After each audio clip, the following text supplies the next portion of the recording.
Assalamualaikum warahmatullahi wabarakatuh.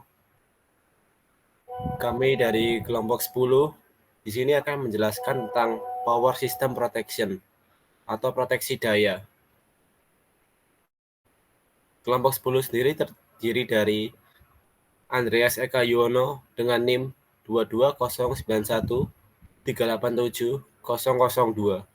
Lalu ada Farik Ramadhani dengan NIM 22091387011. Lalu ada saya sendiri dengan nama Muhammad Rauliansa Wahyu Pradana dengan NIM 22091387030. Sini ada daftar isinya yang terdiri dari 3 materi, yaitu generator protection, motor protection, lalu bus protection. Kata-kata pengantar. Dalam era ketika ketergantungan kita pada listrik semakin mendalam, generator memiliki peran krusial dalam memastikan kelangsungan pasokan energi saat terjadi gangguan pada sumber daya utama. Namun, untuk memastikan generator beroperasi dengan efisien dan aman, perlindungan generator menjadi keharusan yang tak terhindarkan. Perlindungan generator adalah serangkaian sistem dan perangkat yang dirancang untuk mendeteksi dan merespon gangguan atau kegagalan pada generator dengan cepat dan efektif. Fungsi utamanya sendiri yaitu untuk mencegah kerusakan berlebih pada generator, lalu memastikan kontinuitas operasi, dan yang terakhir yaitu melindungi peralatan dan personel dari bahaya yang terkait dengan kegagalan generator.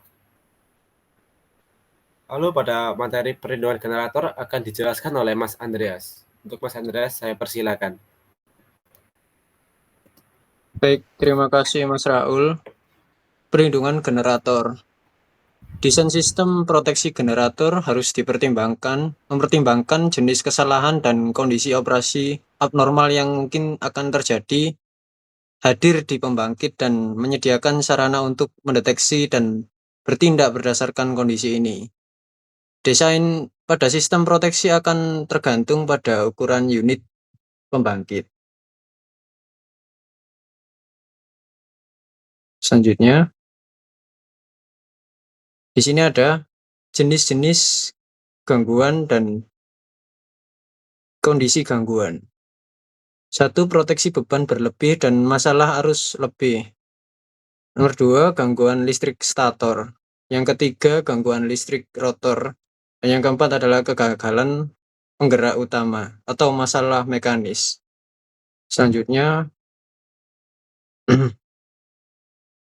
cara perlindungan. Yang pertama, proteksi beban berlebih dan proteksi arus berlebih. Yang kedua, pembebanan tidak seimbang atau arus relay urutan. Selanjutnya, kehilangan eksitasi dan gangguan fasa. Selanjutnya, perlindungan generator menggunakan perlindungan diferensial skema. Untuk melindungi generator dari kegagalan isolasi belitan dan kegagalan sirkuit medan serta kegagalan penggerak utama, diferensial digunakan dengan skema arus sirkulasi dua arah. Biasanya proteksi diferensial adalah digunakan untuk generator lebih besar atau sama dengan 20 MW. Selanjutnya, sebagai contoh, pada gambar di samping menunjukkan relay diferensial yang diterapkan untuk perlindungan belitan generator sinkron. Relay memiliki 0,1 ampere, arus pickup minimum dan 10%. Gangguan telah terjadi di dekat ujung netral generator yang diarde ketika generator membawa beban. Akibatnya, arus yang mengalir di setiap ujungnya seperti yang ditunjukkan pada gambar. Apakah relay akan beroperasi atau tidak? Apakah relay akan beroperasi pada nilai arus gangguan yang diberikan pada A? Di atas, generator tidak membawa beban. Pada diagram yang sama, tunjukkan karakteristik operasi relay dan titik-titik yang mewakili arus operasi dan penahan di relay untuk dua kondisi tersebut. Selanjutnya, Ini adalah yang pertama, kesalahan dalam kondisi beban. Ada rangkaian pada gambar tersebut, ISI sama dengan 420 kali 5/500 sama dengan 4,20 ampere. IS2 sama dengan 400 kali 5/500 sama dengan 4,0 ampere. Arus rata-rata kumparan penahan IR sama dengan IS1 plus IS2 per 2. IR sama dengan 4,0 ditambah 4,2 per 2 sama dengan 4,1 ampere. Agar relay dapat beroperasi, arus pada koil operasi tidak boleh kurang dari 10% dari arus. 10/100 kali 4,1 sama dengan 0,41 ampere. Tapi IOP sama dengan IS1 dikurangi IS2 sama dengan 4,2 dikurangi 4,0 sama dengan 0,2 ampere, yang kurang dari 0,41 ampere. Karena itu relay tidak akan beroperasi. Lalu selanjutnya, contoh selanjutnya adalah generator mengalami gangguan tanpa beban. Pada gambar tersebut, IF sama dengan 420 dikurangi 400 sama dengan 20A. IF sama dengan 20 kali 5/500 sama dengan 0,2 ampere yang mengalir melalui kumparan operasi. IS2 sama dengan 0, IS1 sama dengan IFS sama dengan 0,2 ampere. IOP sama dengan IS1 dikurangi IS2. Jadi 0,2 sama dikurangi 0 sama dengan 0,2 ampere. Jadi IR-nya IS1 plus IS2 per 2 sama dengan 0,2 plus 0 per 2 sama dengan 0,1 ampere. Sejak IOP lebih besar IR, oleh karena itu relay akan beroperasi. Selanjutnya, generator proteksi application. Phase fault protection. Gangguan fase pada belitan stator generator dapat menyebabkan kerusakan thermal pada isolasi, belitan dan inti, dan guncangan buntir mekanis pada poros dan kopling. Flux yang terperangkap di dalam mesin dapat menyebabkan gangguan arus mengalir selama beberapa detik setelah generator tersandung dan medan terputus. Selanjutnya, ground fault protection adalah salah satu penyebab utama gangguan ARDE adalah kegagalan isolasi. Nol impedansi urutan generator biasanya lebih rendah dari positif atau impedansi urutan negatif, dan karenanya untuk ground yang kokoh generator arus gangguan satu fase ke ARDE lebih besar dari arus gangguan 3 fase. Untuk membatasi arus gangguan ground, generator adalah biasanya di-ARDE melalui sebuah impedansi. Selanjutnya,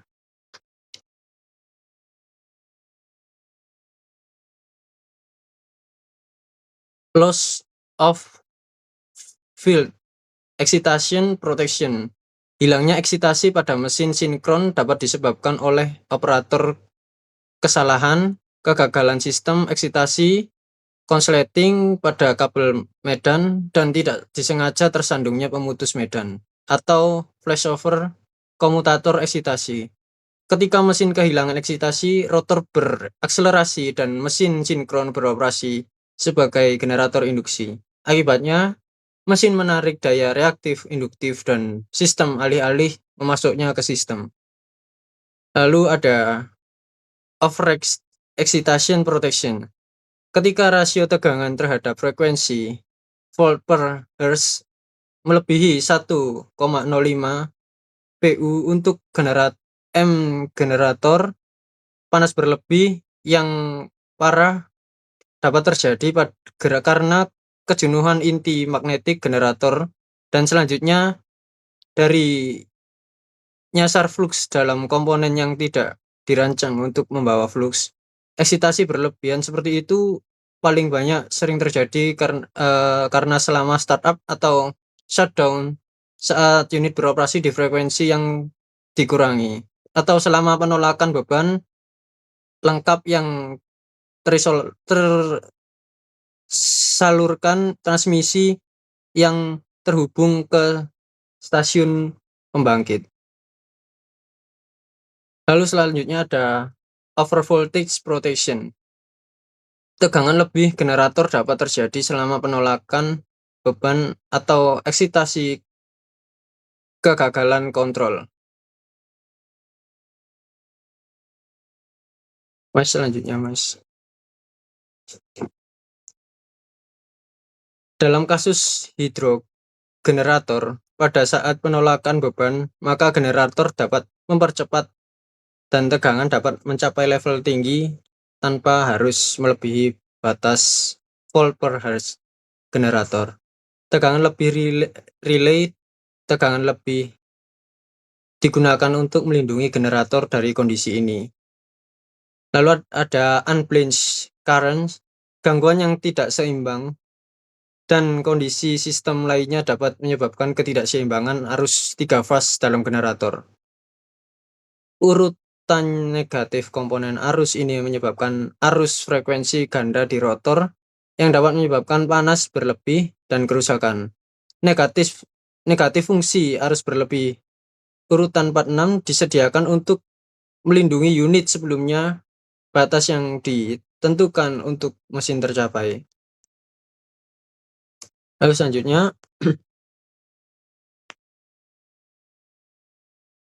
Mas, ada abnormal frequency protection, perlindungan frekuensi berlebih, penolakan beban penuh atau sebagian dapat menyebabkan kecepatan berlebih pada generator. Karenanya operasi frekuensi berlebih, secara umum operasi frekuensi berlebih tidak menimbulkan masalah serius dan tindakan kontrol dapat diambil untuk mengurangi kecepatan dan frekuensi generator ke normal tanpa tersandung generator.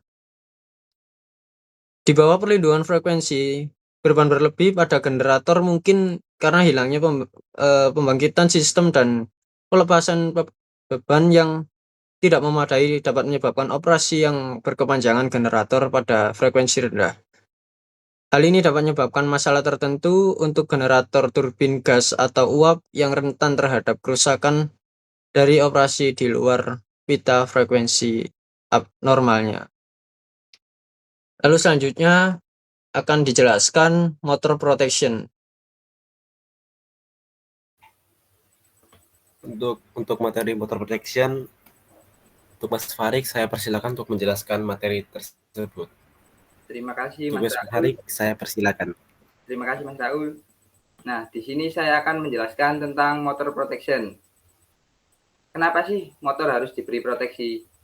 Nah, proteksi ini biasanya dilakukan untuk menghindari pengoperasian motor pada kondisi tidak normal atau yang dapat mengakibatkan seperti panas berlebih, rusaknya lilitan listrik, dan lain-lain.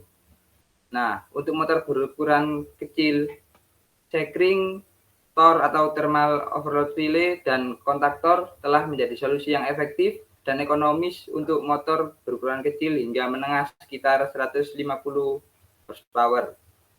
Terdapat dua perlindungan dasar yang digunakan untuk motor, yaitu thermal overload protection dan short circuit overcurrent protection. Next, Mas.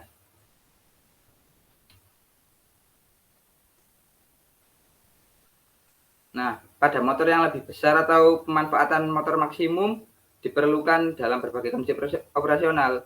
Relay proteksi mikroprosesor yang lebih canggih, fleksibel, dan akurat patut dipertimbangkan. Relay ini biasanya meliputi perlindungan kelebihan beban thermal, perlindungan hubung singkat, perlindungan startup dan running stall, perlindungan fase tidak seimbang, perlindungan satu fase, perlindungan gangguan pembumian, dan perlindungan arus bawah. Next, Mas.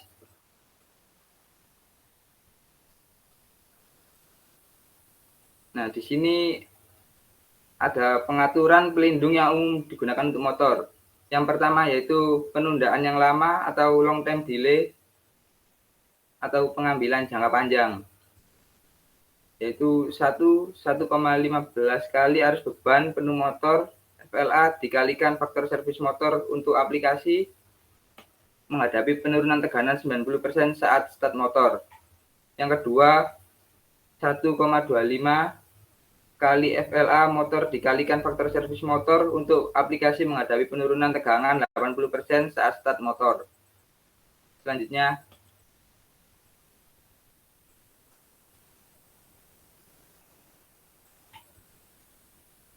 yaitu penundaan jangka panjang atau long time delay, yaitu lebih besar dari waktu start motor pada tegangan 100% dan minimum tegangan sistem, dan kurang dari waktu kerusakan motor yang terkunci pada tegangan 100% dan minimum tegangan sistem minimum.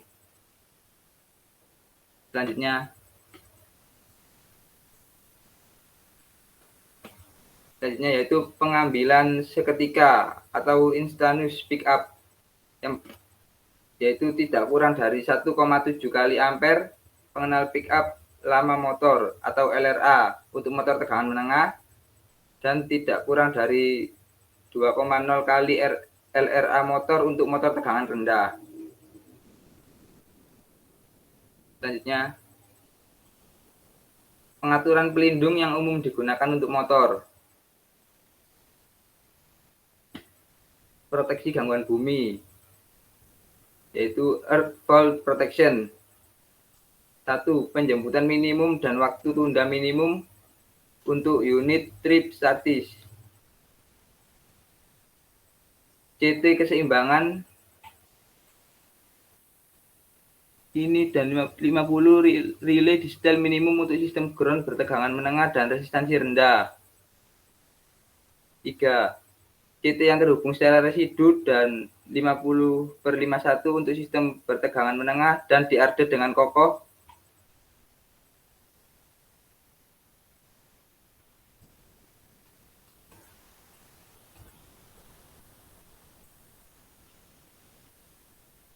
Ketukan minimum dan putaran waktu sama dengan 1 untuk 51 relay. 4. Ketukan minimum tidak kurang dari 5 ampere untuk 50 relay. Next.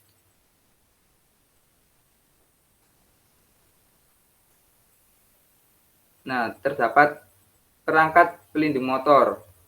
Yang pertama yaitu molded case circuit breaker atau MCCB, digunakan untuk tegangan rendah motor dengan peringkat tinggi. Yang kedua ada MCB, miniatur circuit breaker untuk motor kecil. Yang ketiga yaitu sekring, kontaktor, dan relay thermal untuk motor LV. Dan yang keempat untuk motor tegangan tinggi, high voltage, circuit breaker, dan perlindungan diferensial. Next. Perlindungan motor dengan sekring.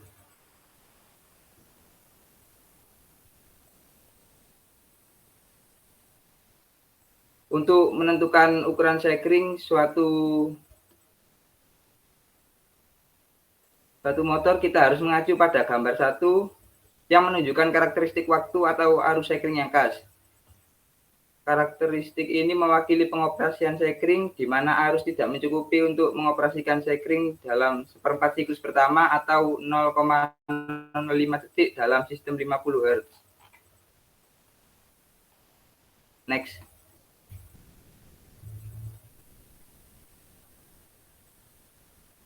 Nah, jika arus start motor katakanlah 500 ampere dan waktu pengoperasian 10 detik, maka diperlukan sekring 125 ampere.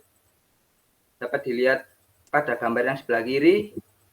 Pemeriksaan karakteristik waktu atau arus sekring menunjukkan bahwa pada tegangan 500 ampere, sekring 125A akan beroperasi dalam waktu 15 detik. Sekring yang berukuran 1 lebih rendah, 100 ampere, akan beroperasi dalam 4 detik pada 500 ampere, dan oleh karena itu tidak cocok. Arus bahan penuh motor akan menjadi katakanlah 83 ampere, dan meskipun sekring 100 ampere dapat menangani arus tersebut. tetapi tidak dapat menangani arus start selama durasi waktu. Sekring untuk melindungi motor terhadap beban berlebih karena nilai sekring selalu 2 hingga 3 kali arus beban penuh. Next. Nah, berikut merupakan contoh cara pemilihan sekring dapat dilihat pada gambar di bawah ini. Pada gambar tersebut, sistem distribusi 415 volt, beban penerangan 20 kW, dan beban pemanas 30 kW. Untuk mencari beban penerangan, dapat menggunakan rumus arus sama dengan 20 dikali 1000 per akar 3 dikali 415 sama dengan 27,8 ampere. Maka perlu menggunakan sekring 32 ampere. Dan untuk beban pemanas menggunakan rumus arus sama dengan 30 dikali 1000 per akar 3 dikali 415 sama dengan 41,7 ampere yang menggunakan sekring 50 ampere. Next.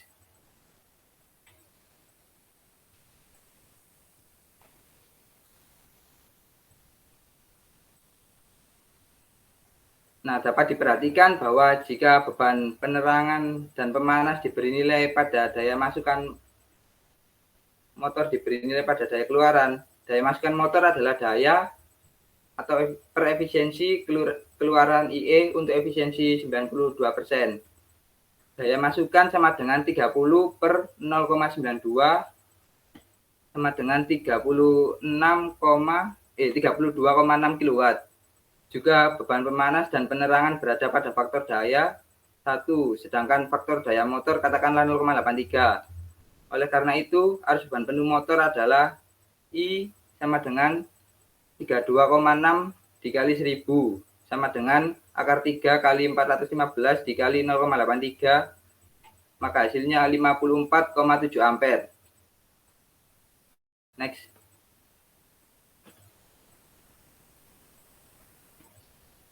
Arus awal katakanlah 7 kali arus beban penuh selama 10 detik adalah 7 kali 54,7 sama dengan 383 ampere. Dari kurva waktu atau arus gambar 4, sekring 80 ampere akan menahan 383 ampere hanya dalam 6 detik. Oleh karena itu diperlukan sekring 100 ampere yang dapat menahan arus 383 ampere selama lebih dari 10 detik. Untuk memberikan diskriminasi, sekring di A harus memenuhi persyaratan sebagai berikut. Yang pertama yaitu harus membawa beban normal 27,8 ditambah 41,7 ditambah 54,7 sama dengan 124,2 ampere. Yang kedua yaitu harus membawa beban ditambah arus start motor 27,8 ditambah 41,7 ditambah 383 sama dengan 452,5 ampere selama 10 detik. Nah, dari gambar 4, sekring 125 ampere akan tahan terhadap arus 452,5 ampere selama lebih dari 10 detik. Next. Dan yang ketiga, yaitu perlengkungan I2T harus lebih besar dari totalnya, dari sekring 100 ampere.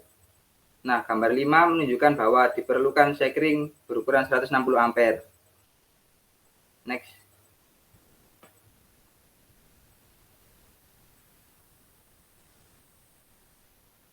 Next.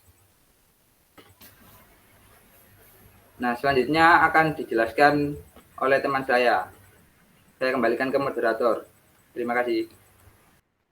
Baiklah, terima kasih untuk Mas Farik telah membacakan materi kedua. Lalu materi ketiga atau yang terakhir akan dibacakan oleh saya. Dan ya. Terima kasih Mas Farik telah menjelaskan materi kedua. Baiklah, sekarang akan saya jelaskan materi ketiga yaitu bus bar protection.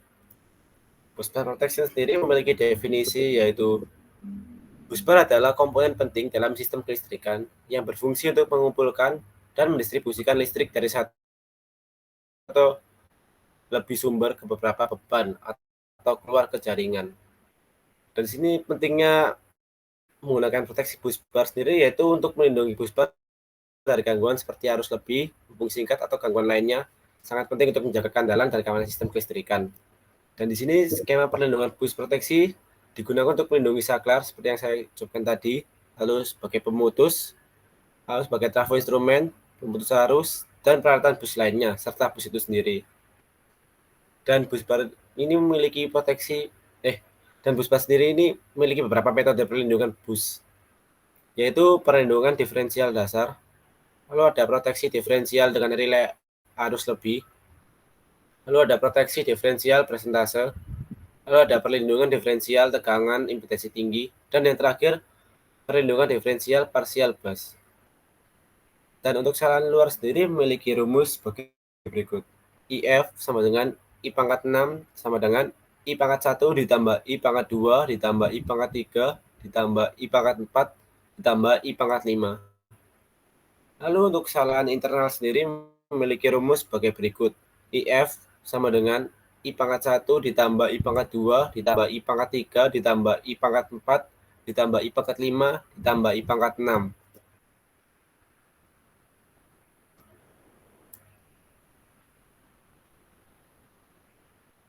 Seperti yang saya sebutkan tadi di belakang, maka sistem diferensial dasar itu dasar yang ditunjukkan pada gambar seperti yang samping ini adalah semua CT itu harus mempunyai rasio dan polaritas yang sama, sehingga arus yang bersirkulasi di antara CT tersebut adalah 0 untuk semua gangguan eksternal. Untuk arus gangguan internal, ID sama dengan IF akan mengalir melalui relay. Yang di sebelah kiri ini adalah eksternal, gangguan eksternal. Lalu yang di sebelah kanan ini adalah gangguan internal.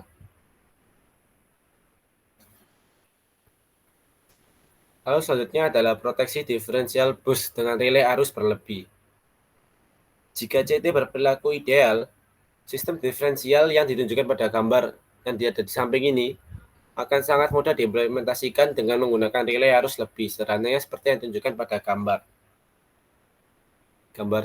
berikut ini adalah arus berlebih.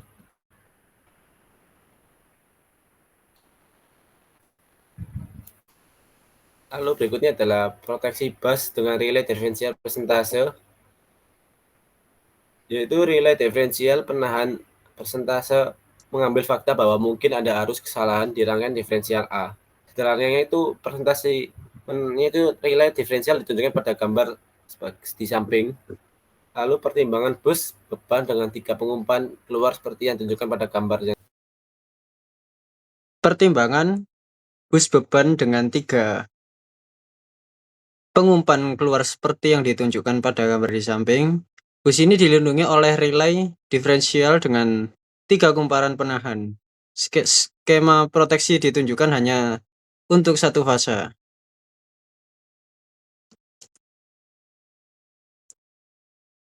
Berikut adalah gambar bus diferensial relay skema.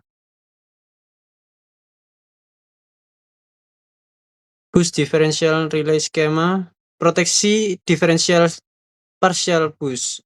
Skema diferensial parsial mirip dengan diferensial arus lebih skema ini. Perbedaannya adalah semua pemutus tidak dipantau. Skema ini digunakan bila ada sumber terbatas dan banyak keluaran. Skema ini ditunjukkan pada gambar di samping. Skema ini menggunakan relay arus lebih yang diumpamkan dari CT paralel yang hanya memantau sumber ke bus. Relay arus lebih diatur agar berkoordinasi dengan relay pengumpan. 1. Keuntungannya adalah relatif murah.